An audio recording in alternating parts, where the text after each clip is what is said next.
सुबह ऑफिस में हल्की रोशनियों के बीच काम शुरू हो चुका था, लेकिन आज माहौल में एक अजीब सी बेचैनी थी, जैसे हवा भी किसी अनहोनी की खबर लेकर आई हो। कर्मचारी धीमी आवाज में बातें कर रहे थे।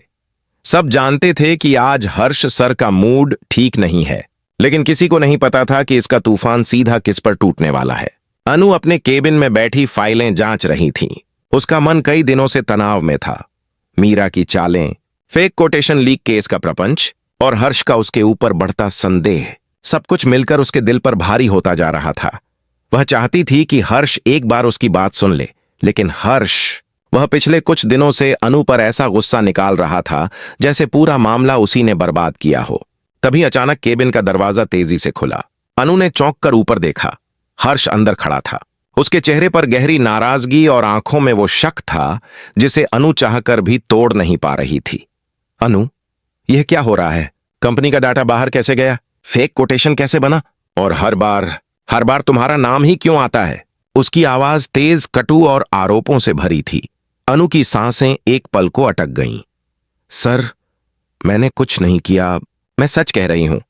मीरा, लेकिन हर्ष ने उसकी बात बीच में ही काट दी। बस, मीरा को दोष देना बंद करो। क्या हर बार वही गलत है? क्या सिर्फ तुम सही हो? अनु की आंखें नम हो गईं। आप मुझे गलत समझ रहे हैं। गलत? हर्ष और भड़का। अनु, तुम मेरी सबसे भरोसेमंद कर्मचारी थीं, पर आज तुमने मुझे शर्मिंदा कर दिया है। क्लाइंट मीटिंग में जो हुआ वो बर्दाश्त के बाहर है। ऑफिस के बाहर खड़े स्टाफ के दिल दहल गए। अनु पूरी कोशिश कर रही थी कि आंसू बाहर ना आए, लेकिन हर्ष के शब्द उसकी आत्मा चीर रहे थे। अगर आप एक बार मेरी बात सुन लें, अनु ने साहस करके कहा। हर्ष उसकी तरफ झुककर बोला, मुझे तुम्हारी कोई बात नहीं सुननी। तुम्हें अपनी जिम्मेदारी निभानी थी और तुमने सब बर्बाद कर दिया। अनु को लगा एक ही पल में उसका विश्वास टूट गया। कमरे में सन्नाटा पसर गया। अनु ने धीरे से कुर्सी से उठते हुए कहा, ठीक है सर, अगर मेरी मौजूदगी आपके लिए बोझ है, अगर मेरी बात आपको झूठ लगती है, तो मैं यहां काम करने का कोई हक नहीं रखती। हर्ष पलटा। उसकी आंखों में एक पल के लिए हलचल हुई, लेकिन गुस्सा इतना गहरा था कि उसने खुद को रोकने की कोशिश नहीं की।